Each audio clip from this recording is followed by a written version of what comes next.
성령과 교회에 대해서 계속해서 이어가고 있습니다. 오늘 하나님을 향한 부요라는 제목으로 오늘 나누겠습니다.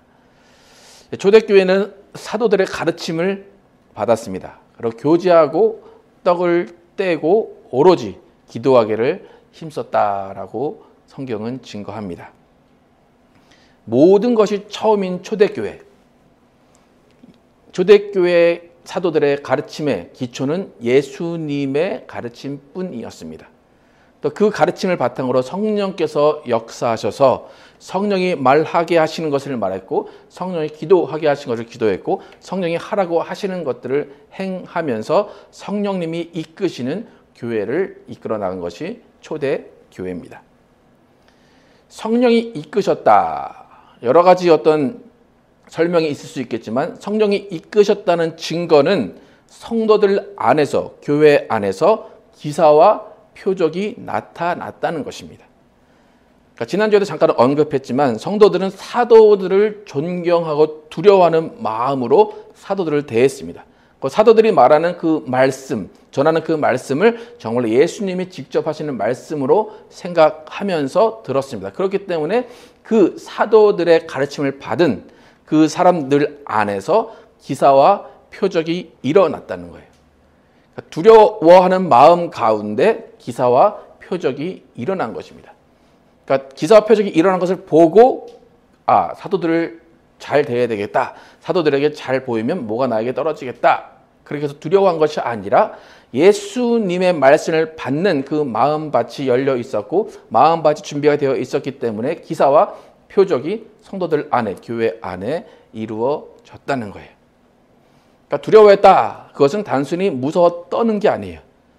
성도와 사도들 간의 돌봄과 사랑의 관계 가운데 하나님이 세우신 권위를 인정하고 하나님이 세우신 권위의 말씀을 순종할 때 하나님께서 그 안에 역사하시고 성령이 이끄셔서 많은 역사가 일어났다는 거예요. 그래서 그 순종과 돌봄의 관계 가운데 사도들을 통한 영생의 말씀이 성도들 안에 들어가고 성도들 안에서 그 말씀이 살아 역사했다는 거예요. 성령께서 일하셨기 때문에. 그래서 성령은 순종과 돌봄의 관계 가운데 역사하시는 거예요. 그래서 우리 교회 이번에 2019년 표가 순종과 돌봄인데 그 순종과 돌봄의 관계는 성도와 사도가의, 성도와 목사의 관계고 여러분과 하나님의 관계고 여러분과 자녀의 관계고 모든 사람의 관계 가운데 순종과 돌봄이 있는 거예요. 그 순종과 돌봄의 관계 가운데 성령은 역사하십니다. 그래서 성령이 역사하셔서 기사와 표적이 일어났다라고 성경은 이야기하는데 영어 단어로 many wonders and miraculous signs라고 나와요. 이것은 이성이나 과학으로 증명되지 않는 거예요. 이성이나 과학으로 해석되기 힘든 일들을 우리는 기적이라고 이야기하고 이적이라고 이야기를 합니다. 그러니까 우리의 상식과 이성, 과학을 뛰어넘어야 그것이 기적과 표적이에요. 우리가 생각하는 대로 당연한 그 일이 일어났다면 그것은 기사와 표적이라고 우리가 하지 않아요. 홍해의 기적이라고 얘기하듯이 우리가 상상할 수 없는 일이 일어나는 것을 우리는 기적이라고 이야기를 합니다. 그래서 이러한 성경을 통한 여러 가지 기사와 표적이 일어나는데 이런 일들은 다 함께 있는 가운데 일어나기도 하고 또 개인적으로 특별한 가운데 체험을 하기도 합니다. 대부분의 많은 기적과 기사와 표적은 혼자 있을 때도 많이 경험을 하게 되는데 여러분이 만약에 목사나 어떤 은사자를 만나서 이야기하고 기도를 받고 있는 중에 나만 알고 있는 내 속에만 갖고 있던 말을 목회자나 은사자가 할 때 특히 여러분이 방언을 통역을 받는다거나 그럴 때 내가 알고 내가 비밀리 하고 있는 기도를 그 은사자가 말해줄 때 그럴 때 어떤 그런 역사적인 그런 일들을 기억하게 되고 역사적인 그런 일들을 체험하게 됩니다. 그리고 병이 낫는다거나 여러분이 항상 가지고 있던 문제들이 해결될 때 그것을 여러분은 기적이다, 표적이다, 그렇게 표현을 하게 됩니다. 그래서 이러한 신비한 기사와 이적과 표적을 여러분이 경험하게 되면 그때 하나님이 나를 알고 계시구나. 하나님이 나의 기도를 들으시는구나, 하나님이 살아계시구나 라는 경험을 하게 되는 거예요. 그래서 그런 기사와 표적을 통해서 살아계신 하나님을 인정할 수밖에 없게 되는 거예요. 또 이런 기사와 표적, 이런 경험들이 장점도 있고 단점도 많이 있지만 제가 볼 때는 신앙생활에서 이런 기사와 표적을 경험하는 이런 개인적인 경험들은 필요하다고 생각이 들어요. 그래서 그런 경험을 통해서 하나님을 더욱더 깊이 알아가게 되고 하나님의 살아계심을 인정하고 전할 수 있기 때문이에요. 그러니까 초대교회에 이런 많은 기사와 표적이 일어났던 이유는 초대교회이기 때문에 그런 것도 있어요. 이들이 전해야 되는데 무엇을 전해야 될까? 그들이 경험한 하나님을 전하는 거예요. 그들이 체험한 기적과 표적을 전하는 거예요. 그래서 이 초대교회는 더욱더 그런 일들이 더 많이 일어났을 거예요. 그래서 이런 경험들은 신앙의 담대함을 줘요. 내가 이런 일을 경험했기 때문에 다른 사람이 뭐라고 해도 나는 하나님을 부인할 수 없어. 하나님은 뭐라고 해도 살아계셔 라고 전할 수 있다는 거예요. 그러니까 신앙의 담대함, 그것은 나만 아는 하나님이다, 그것이 아니에요. 내가 경험한 하나님도 너를 만나 주실 거야. 내가 만난 하나님을 너도 만날 수 있어 라는 그 신앙의 담대함으로 전하라는 의미에서 이런 경험을 하게 된다는 거예요. 그래서 우리가 하나님을 만난 다음에 하나님은 이렇게 높으셔, 하나님은 이렇게 위대하셔 라고 말하면서 오히려 나는 낮아지라고 하나님께서 우리에게 기사와 표적을 보여주시는 거예요. 초대교회 성도들은 기사와 표적을 경험했어요. 그리고 신앙의 담대함을 가졌어요. 그 신앙의 담대함을 가지고 초대교회 성도들은 전혀 다른, 이전과는 전혀 다른 삶의 가치관을 가지고 살아가기 시작합니다. 그래서 오늘 성경에서 기사와 표적을 경험한 이 성도들이 어떠한 삶의 가치를 가지고 변화된 삶을 살았는지 44절에서 46절까지 함께 읽어보도록 하겠습니다. 44절에서 46절 시작. 믿는 사람이 다 함께 있어 모든 물건을 서로 통용하고 또 재산과 소유를 팔아 각 사람의 필요를 따라 나눠주며 날마다 마음을 같이하여 성전에 모이기를 힘쓰고 집에서 떡을 떼며 기쁨과 순전한 마음으로 음식을 먹고. 그러니까 44절 이전에는 기사와 표적을 많이 경험했다. 그리고 사도들을 두려워했다. 그러죠. 그래서 기사와 표적을 많이 경험한 이 사람들이 삶의 방식이 바뀌었는데 44절에서 46절의 내용과 같은 삶으로 바뀌었다는 거예요.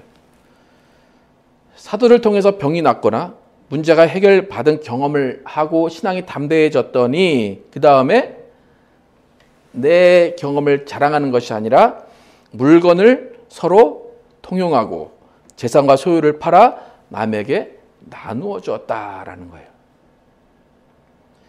여러분이 알고 있는 어떤 이적을 체험하고 어떤 기사를 체험하고 표적을 본 사람들의 삶의 방식과 지금 초대교회가 그런 기사와 표적을 경험한 후에 나타난 삶의 방식이 같은 것 같습니까? 아니면 좀 다른 것 같습니까?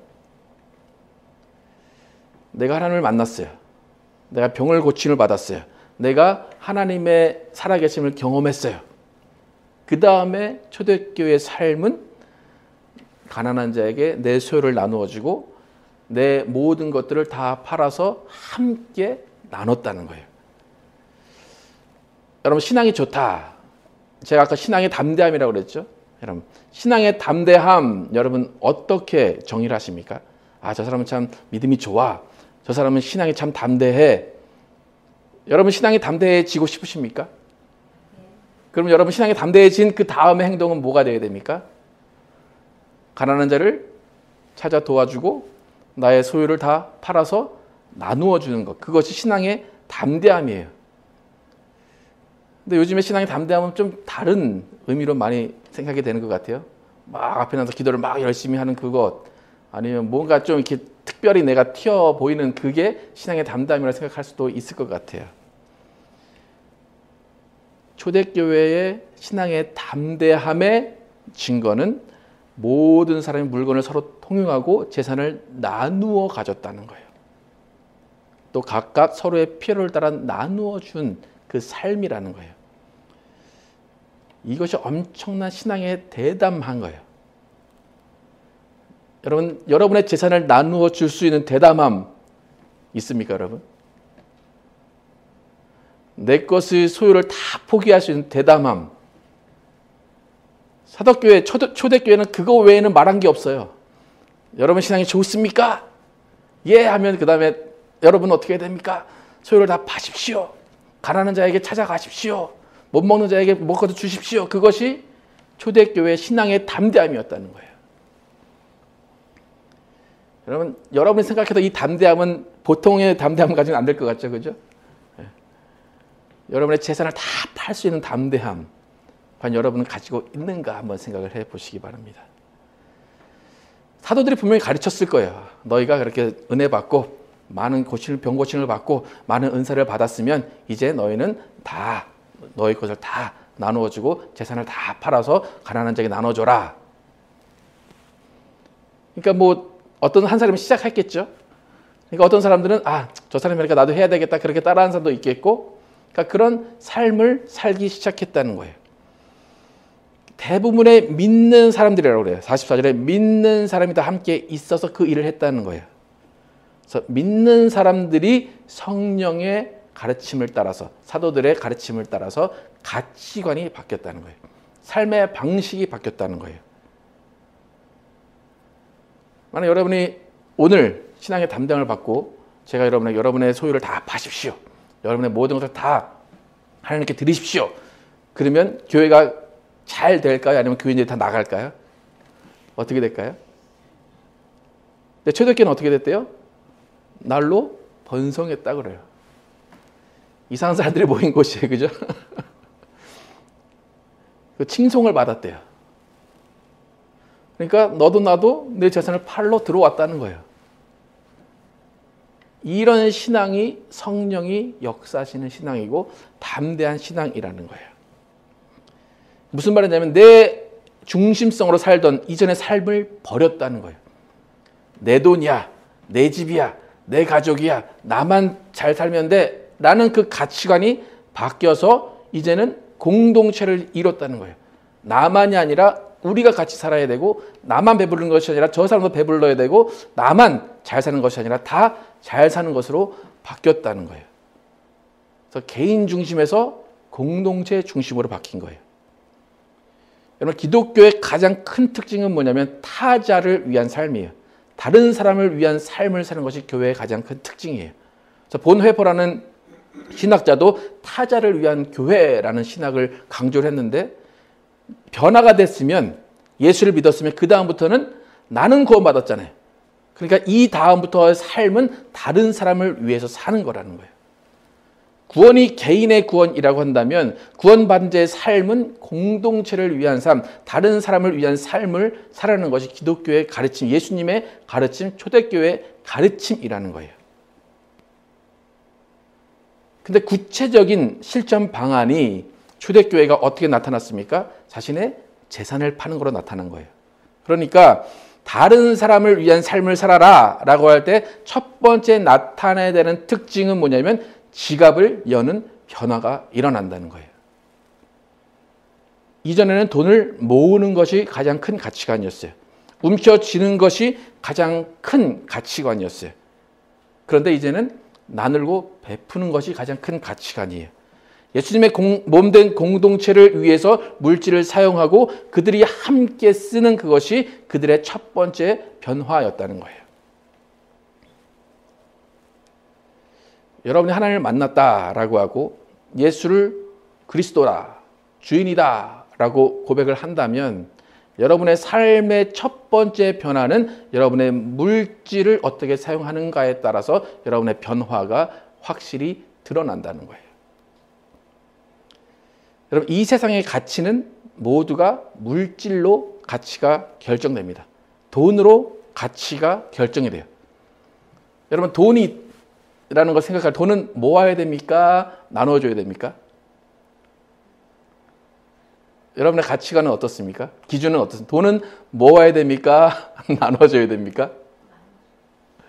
정말 나눠줘야 됩니까? 근데 우리 생각에는 좀 모아야 나눠주지 않을까? 모은 게 있어야 나눠주지 않을까? 그렇게 많이 생각을 하죠. 이 세상의 많은 사람들은 돈을 모아야 된다라고 생각을 해요.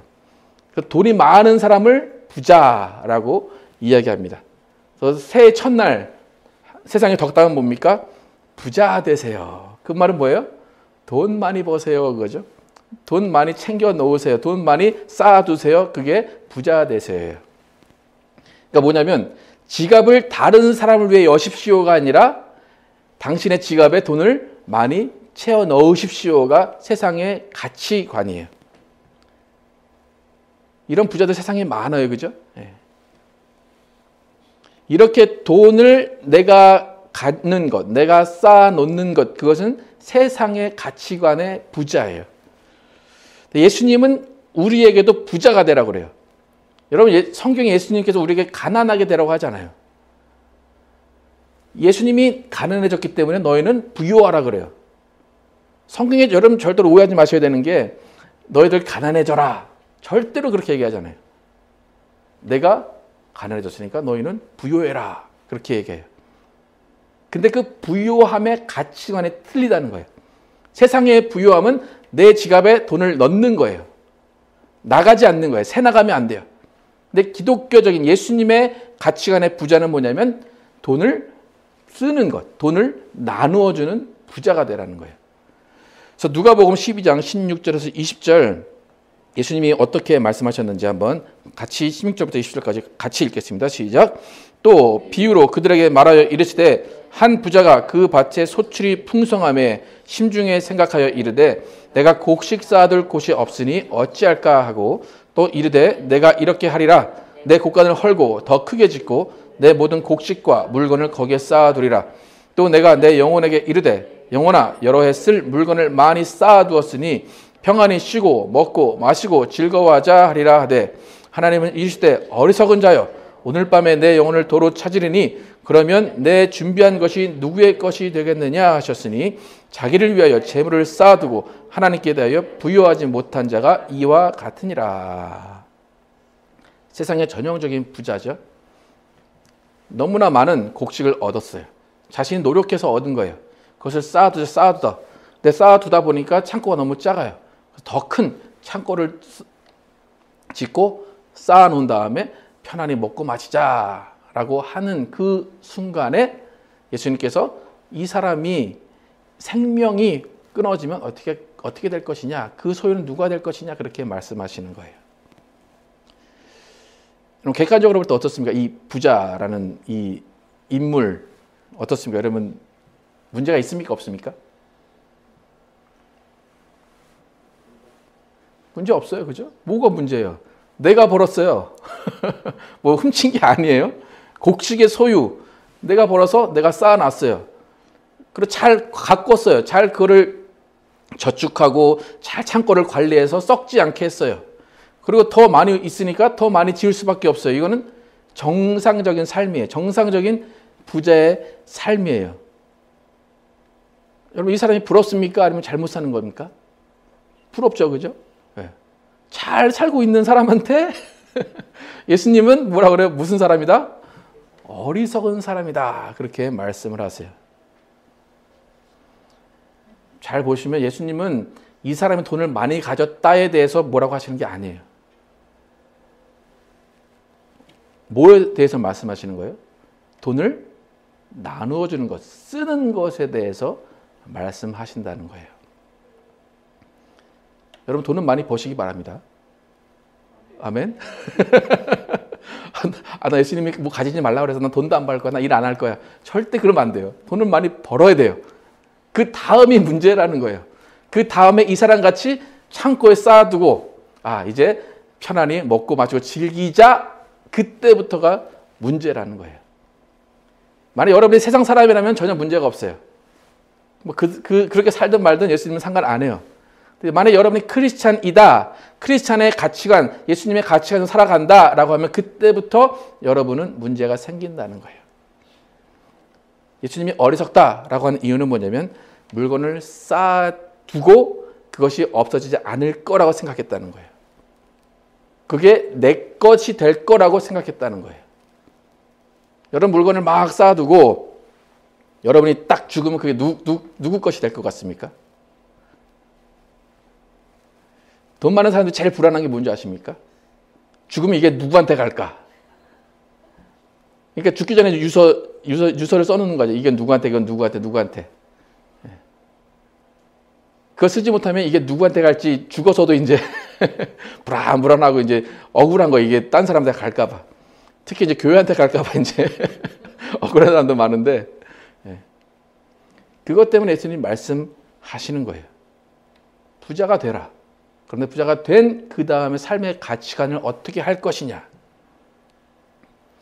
그래서 예수님은 창고에 쌓아둔 것, 그것이 잘못이 아니라 그 창고에 쌓아둔 것이 내 것이다 라고 생각하는 그것이 어리석다는 거예요. 내가 이것을 평생 가지고 갈 것이다 라고 하는 그 생각이 어리석다는 거예요. 그래서 예수님은 그것을 탐심이라고 말씀을 하세요.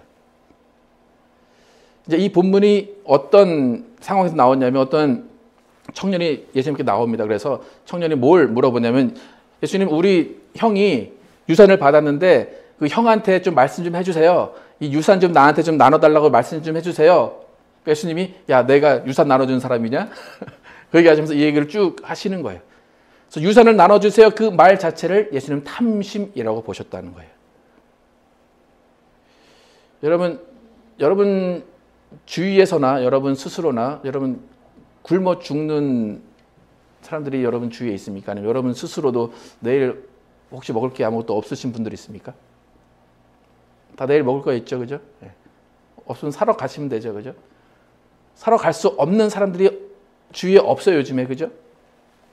그런데 아이러니하게도 우리는 굶어 죽지 않는 상황에 있는데 무엇을 마실까, 무엇을 먹을까, 무엇을 입을까 근심하지 말라 하신 그것대로 우리가 되고 있는데, 우리는 아이러니하게도 기도를 계속 그것을 위해서 기도하고 있다는 거예요. 여러분이 무엇을 먹을까, 마실까, 입을까 걱정하지 않음에도 불구하고 무엇을 입을까, 무엇을 마실까, 무엇을 먹을까 걱정하고 있는 이것을 예수님은 탐심이라고 하는 거예요. 그러니까 뭐예요? 우리는 더 좋은 무엇을 먹을까, 더 좋은 무엇을 입을까, 더 좋은 무엇을 마실까. 이전에는 월마트 가서 그레이트 밸류를 샀다면 이제는 올게닉을 먹어야지. 건강을 위해서겠죠, 그죠? 근데 그게 예수님은 탐심이라고 말씀하신다는 거예요. 그러니까 부족함이 없는 지금의 우리가 오히려 더 탐심을 가지고 있다는 거예요. 부족함이 있는 사람들은 탐심이 없어요. 그런데 부족함이 없는 우리가 더 탐심을 가지고 더 가지려고 한다는 거예요. 그러니까 일용할 양식을 왜 구해라 라고 하셨는데, 우리는 업그레이드를 위해서 항상 기도를 하고 있다는 거예요. 조금 더 잘 살 수 있지 않을까요, 하나님? 내가 이렇게 잘 예수님을 믿고 이렇게 잘 헌신하는데 조금 더 잘 살게 해주시면 안 될까요? 그걸 위해서 기도하고 있다는 거예요. 여러분, 광야의 이스라엘은 오늘 준 것을 오늘 먹으면서 지냈어요. 내일의 만나를 저장하지 못하게 하신 것이 광야의 생활이에요. 그런데도 40년을 광야에 살았어요. 수많은 기적과 표적을 보여주는 상황 가운데 40년을 지냈어요. 40년 지나고 나서 젖과 꿀이 흐르는 땅, 가나안 땅에 들어갔어요. 딱 가보니까 어떻게 삽니까, 그 사람들은? 아까 그 부자처럼 창고를 짓고 곡식에다 곡식을 채워놓고 그렇게 살고 있어요. 내일 먹을 걸 구하지 않아요. 그러니까 매일매일 지켜주시고 매일매일 먹을 걸 주신 하나님이 이제는 하찮게 보이는 거예요. 하나님은 내일 먹을 걸 우리에게 매일매일 주시는데 저 사람들은 한 몇 년 먹을 게 있어요. 그러니까 하나님께 매일매일 구할 필요가 없는 거예요. 그러니까 하나님을 믿지 않는 바알을 믿는 그 사람들도 그렇게 곡식을 쌓아놓고 사는 것을 보니까 하나님의 기도하는 게 싫어지는 거예요. 오히려 그 사람들에 가서 그 사람들이 있는 걸 가지고 먹는 것이 더 편하게 되는 거예요. 그럼 가나안에 들어가니까 가나안은 농경사회예요. 그러니까 농사를 지으며 살아야 돼요. 그런데 이스라엘은 농사를 짓지 않았어요. 목축업을 했어요. 그리고 하나님이 매일매일 주는 것으로 살았어요. 그러니까 가나안에 들어가서 이 이스라엘에 살려면 뭘 배워야 돼요? 농사 짓는 법을 배워야 돼요. 농사 짓는 법을 배우다 보니까 그들이 섬기는 신도 배우게 되고 그들의 삶의 가치관을 배우게 되는 거예요. 그러니까 그들이 섬겼던 바알과 아스타롯을 만나게 되고 소개받게 되고 하나님을 섬기는 사람들이 바알도 섬겨도 되는구나 라는 생각을 하게 되는 거예요. 그러니까 바알을 섬겼던 이스라엘 이방인들은 야, 하나님을 믿으면 안 돼. 그렇게 하지 않아요. 야, 하나님 믿어. 근데 바알도 섬겨. 그래서 바알이 곡식을 많이 줘. 바알이 비를 내려주고 바알이 이 땅을 옥토로 만들어줘. 라고 해서 혼합된 종교를 만들어 버린다는 거예요. 여러분 하나님 믿으십니까? 여러분 하나님만 있어도 됩니까? 아니면 하나님도 있어야 되지만 돈도 있어야 됩니까? 뭐라고요? 아니 솔직히 얘기하세요. 하나님만 있어야 됩니까? 하나님도 있어야 되지만 돈도 있어야 됩니까? 돈도 있어야 되죠, 그죠? 그게 이스라엘이 바알을 섬긴 거랑 똑같은 거예요. 틀리지 않아요. 우리도 하나님만 섬긴다고 이렇게 하지만 내일부터 당장 나가면 뭐가 있어야 돼요? 돈이 있어야 돼요. 그러니까 이스라엘 신앙이 나쁜 게 아니에요. 근데 하나님은 계속해서 이스라엘을 계속해서 심판하시고 심판하신 이유가 뭐예요? 너희가 우상을 섬겼다. 너희가 바알을 섬겼다 그거예요. 이스라엘은 하나님을 버리지 않았다니까요.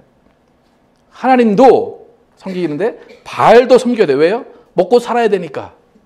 하나님은 나만 섬겨 그래요. 그러면 하나님이 정상입니까? 우리가 정상입니까? 우리가 정상이에요. 근데 하나님은 계속 네가 비정상이다 그래요. 그러니까 이스라엘이 결국에는 어떻게 돼요? 하나님을 못 섬기는 거예요. 그런데 하나님은 이스라엘을 어떻게 하세요? 사랑하실까요? 미워하실까요? 사랑하세요. 근데 하나님은 계속해서 뭐라고 그러세요? 나만 섬겨. 나만 섬겨. 계속해서 그렇게 말씀하세요. 여러분의 신앙을 잘 보세요. 여러분은 하나님만 섬기고 계십니까? 아니면 혼합된 하나님과 돈을 같이 섬기고 계십니까? 믿음의 사람으로 살아가려고 해도 일용할 양식을 위해서 기도해도 우리는 돈이 있어야 이 세상을 살아갑니다. 근데 중요한 것은 뭐냐? 그러다 보니까 하나님을 잊어버리게 된다는 거예요. 돈을 가지고 살아야 되는데 하나님을 섬기면서 그 돈을 하나님을 믿는 데 사용하면서 하나님과 함께 살아가야 되는데 그렇지 않고 하나님과 돈을 같이 섬기다가 보면 하나님은 없어지고 돈만 남게 된다는 거예요. 그러니까 주일에는 하나님 섬깁니다. 그리고 주중에는 돈을 섬기다가 오는 것이 우리의 일상이에요. 예수님은 재물과 하나님을 겸하여 섬길 수 없다 말씀하세요. 근데 우리는 어쩔 수 없지 않습니까, 하나님? 그것이 인생 아닙니까? 라고 말하면서 돈과 재물을 겸하여 섬기고 있다는 거예요. 초대교회가 노력하려고 했던 것은 뭐냐면 예수님의 생활 방식을 따르는 거예요. 재물과 하나님을 겸하여 섬길 수 없다. 그러니까 뭐냐면 하루하루 살게 하셨던 그 광야에서의 하나님, 광야에서 하나님 뭐예요? 이적과 기적으로 오늘을 살게 하신 하나님이에요. 그 하나님을 바라보면서 내가 이 세상에서 돈을 가지고 살 수밖에 없지만 그 돈에 이끌리는 것이 아니라 하나님이 하루 역사하시는 기적과 이적을 바라보면서 이 세상을 살겠습니다라는 것이 초대교회의 삶의 방식이에요. 그러니까 그들이 가지고 있는 모든 것을 다 파는 거예요. 그거는 뭐예요? 내가 가지고 있는 것을 의지하는 것이 아니라 이제부터 하나님이 하루하루 살게 하시는 그 이적과 기적을 통해 살겠습니다. 그것이 초대교회의 삶의 가치관이에요. 그러니까 지금 내 재산을 다 팔았어요. 그럼 당장 누가 날 책임져 줍니까, 여러분? 여러분 있습니까, 없습니까? 여러분을 책임져 줄 사람이 있습니까, 없습니까? 내 가족도 챙겨주지 않아요. 내 친구도 챙겨주지 않아요. 그럼 누구밖에 없습니까? 하나님밖에 없어요.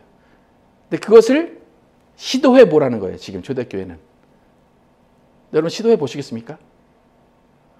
여러분 오늘부터 통장 잔고 다 털어가지고 교회 다 내시고 그럼 내일 누가 살게 해줄 것 같습니까?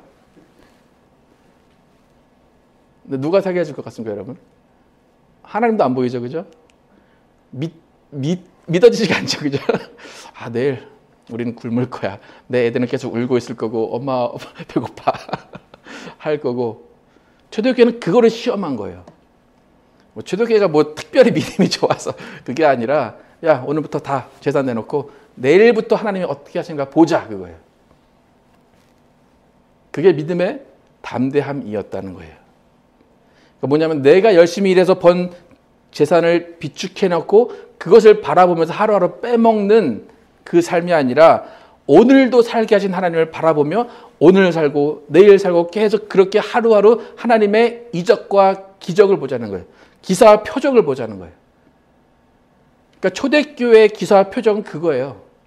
뭐 병이 낫고 그게 아니라 아무것도 없는데 오늘을 살게 하신 그 기적을 봤다는 거예요. 아무것도 없는데 오늘을 살게 하신 그 표적을 보고 담대하면서 아 그래 오늘 없어도 내일 하나님이 나를 분명히 먹여 살리실 거야. 그 담대함으로 초대교회가 살아갔다는 거예요. 뭐냐면 아무것도 없었던 광야에서 40년을 살게 하신 하나님을 기억하고 그 하나님을 다시 한번 만나기를 소망했다는 거예요. 그럼 초대교회는 되게 무모했어요. 무모한 도전이었어요. 하지만 물질보다 하나님을 더 앞세웠다는 거예요. 그러니까 그 무모함 때문에 성령께서 일하신 거예요. 여러분 하나님을 믿으십니까? 아니면 여러분의 통장, 다달이 들어오는 월급을 믿으십니까? 어느 쪽을 더 신뢰하십니까? 그러니까 우리는 대부분 이렇게 얘기해요. 아까도 제가 말씀드렸지만 하나님 당연히 하나님을 믿어야죠. 그런데 통장에 잔고도 있어야죠. 그게 혼합주의라는 거예요. 그게 하나님도 믿고 잔고도 믿는 그 혼합주의라는 거예요. 그게 우리의 현실이에요. 여러분 하나님이 일하실 기회를 드리세요. 기사와 표적을 봤다는 거죠. 여러분 하나님이 여러분의 가정 가운데 여러분 가운데 기사와 표적을 일으키실 기회를 드리시라는 거예요. 여러분의 삶을 여러분이 책임질 수 있다고 생각하십니까? 여러분의 삶을 여러분의 뱅크 어카운트가 책임질 수 있다고 생각하십니까? 아까 그 부자가 그렇게 생각한 거예요. 내 어카운트에 뭐 100만 불, 200만 불 있어. 와, 좋아. 그런데 네 생명이 내일 끝나면 그 소유는 누구 것이 될 것이냐. 예수님이 그걸 말씀하시는 거예요. 그러니까 여러분 뱅크 어카운트의 숫자 보고 뭐 행복해 하시거나 뭐 좌절해 하시거나 그럴 필요가 없다는 거예요. 많으나 적으나 그건 누구의 것입니까? 하나님 거예요. 여러분 지금 누구 거라고 얘기하고 있습니까? 내 거라고 얘기하고 있다는 거예요. 하나님 그걸 말씀하시는 거예요. 그건 네 거 아니다라는 거예요. 재물 아무리 쌓아놔도 인생 끝이면 여러분 못 쓰고 죽는다는 거예요. 뭐 자녀가 계신 분들은 여러분 자녀의 편안한 삶을 위해서 유산을 물려주고 싶어요. 그죠? 아, 내가 고생했으니까 내 자녀들은 고생하는 그 꼴을 못 보겠어. 그래서 내가 많이 모아서 내 자녀들에게 줄 거야. 여러분 자녀들이 그 물질을 보고 사는 게 좋겠습니까? 하나님을 보고 사는 게 좋겠습니까? 어떨 것 같습니까? 물질을 주면 물질을 보고 살아요.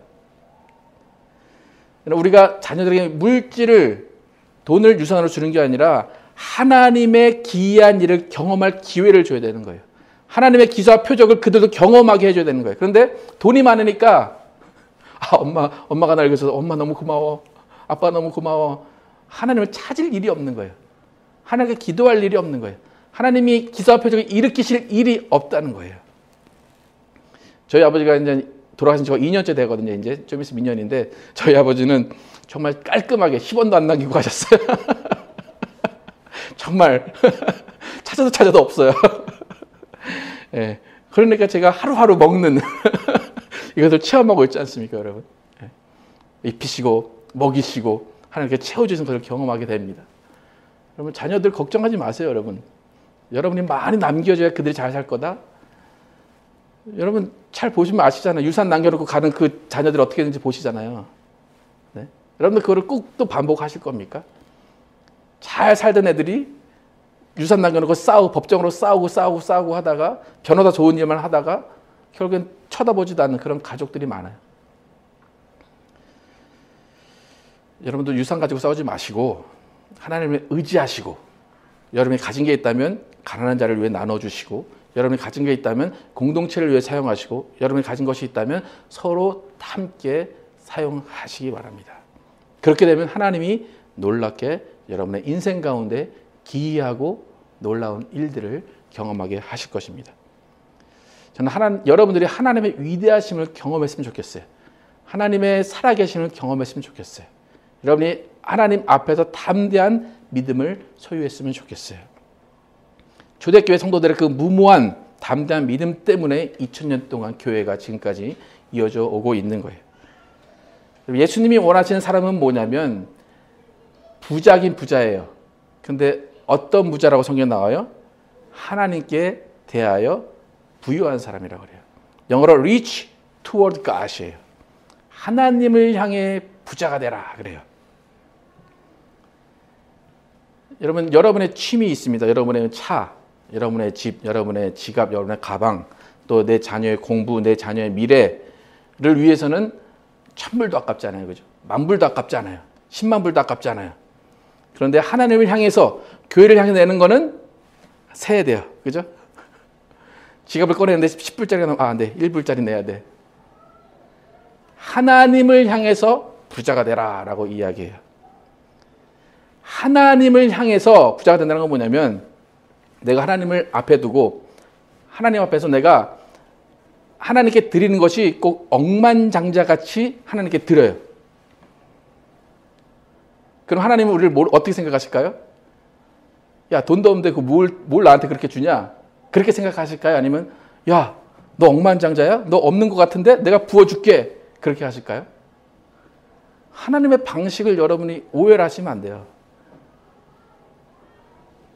너 돈 없으니까 1불만 내. 돈 없으니까 10불만 내. 그게 아니에요. 나 돈 없는데 하나님 내 전 재산 다 드릴게요. 그러면 너 돈도 없는데 그렇게 많이 내냐? 너 억만장자 같이 살고 있냐? 그럼 내가 그렇게 만들어 줄게 라는 것이 하나님의 방식이라는 거예요. 예수님은 절대로 가난한 자가 되라고 하지 않으시고 절대로 너만 갖고 있으라 하지 않으세요. 예수님은 나누어 주라 하세요. 그럼 여러분 나누어 주려면 어떻게 해야 돼요? 어떻게 해야 돼요? 여러분이 어떻게 돼야 나눠줘요? 소유해야 나눠준다는 거예요. 그러니까 여러분의 기도는 이제부터 어떻게 바뀌어야 됩니까? 하나님 내가 나누어 주겠습니다. 하나님 내가 전 재산을 다 함께 쓰겠습니다. 그런데 내놓을 재산이 없고 나눠줄 재산이 없습니다. 하나님 채워주십시오. 그럼 내가 나눠주고 베풀고 함께 쓰겠습니다. 그것이 우리 교회의 기도가 돼야 돼요. 여러분 나눠주는 사람이 되면 하나님이 채워주시고 채워주시는 그것을 공동체가 다 사용할 수 있다는 거예요. 그럼 여러분이 사용하시는 그것을 또 하나님이 채워주시는 역사를 보게 된다는 거예요. 그러니까 많은 사람들이 그래요. 대부분 월급 받잖아요. 그죠? 그럼 월급 뻔하잖아요. 그죠? 하나님 월급 뻔한데 내가 백만장자 될 일이 어디 있습니까? 하나님. 그냥 나는 내가 알아서 아껴서 하겠습니다. 하나님. 그렇게 얘기를 해요. 그죠? 그런 사람은 영원히 하나님을 향하는 부자가 되지 못해요. 그냥 그거 가지고 사는 거예요. 가진 것 아무것도 없는데 둘의 돈 가진 과부가 모든 것을 드린 그것처럼 하나님께 모든 것을 바치게 되면 하나님은 그 전 재산을 낸 그것만큼 이 사람이 이것을 나에게 아까워하지 않는구나. 그러면 그것이 전체가 아닌 일부가 되게 만드신다는 거예요. 그러니까 우리가 나올 때가 뻔해라고 하면서 하나님께 적게 드리는 게 우리의 살 길이야. 하나님이 이거 주셨으니까 난 이만큼만 내는 게 하나님이 우리를 위해 말하시는 거야, 바라시는 거야 라고 한다면 계속해서 그냥 그런 삶을 살다가 가는 거예요. 여러분 하나님은 우리가 생각하지 못하는 방법으로 역사하시는 분이 하나님이세요. 그러니까 기적과 표적이에요. 여러분이 생각한 대로 되면 그건 기적과 표적이 아니에요. 우리가 기적과 표적을 못 보는 이유는 우리가 하나님 앞에서 부유하지 못했기 때문에 그렇다는 거예요. 그러니까 자녀를 위해 써야 된다라고 해서 자녀를 위해 쓰는 것이 이만큼이고 그만큼 쓴 다음에 하나님께 이만큼을 드린다면 하나님은 그래? 그럼 자녀를 네가 키워봐. 그래, 자녀를 네 방식으로 키워. 나는 손 놓고 있을게 라고 하신다는 거예요. 그런데 자녀를 키워야 돼서 이만큼을 써야 되는데 자녀를 키울 이만큼의 부분을 하나님께 드리고 요만큼을 자녀에게 썼다. 그럼 하나님은 어떻게 하실까요? 그럼 네 자녀 내가 책임져 줄게. 그렇게 하시는 거예요. 그러니까 하나님을 향한 부유함이 뭔지 여러분 깨달으시기 바랍니다. 하나님 앞에서 절대로 물질에 벌벌 떨지 마시기 바랍니다. 초대교회는 하나님 앞에 모든 것을 드렸다는 것을 기억하시기 바랍니다. 그들은 물질을 다스렸다는 거예요. 그들은 물질을 하나님 앞에 내어놓고 하나님이 물질을 사용하겠다는 거예요. 여러분, 여러분이 물질을 사용하지 마시고 하나님이 물질을 사용하게 하시면 하나님이 여러분의 인생을 책임지시고 하나님이 여러분을 하나님을 향한 부유함이 있게 하신다는 거예요. 그래서 하나님이 준비하신 놀랍고 기이하고 정말 표적과 같은 일들을 여러분 제한하지 마시고 하나님 앞에 부유한 자로 나서시고 온 만물의 주인이신 하나님이 예비하신 놀랍고 신비한 이적과 기사를 경험하시는 여러분과 제가 되기를 예수 이름으로 축원합니다.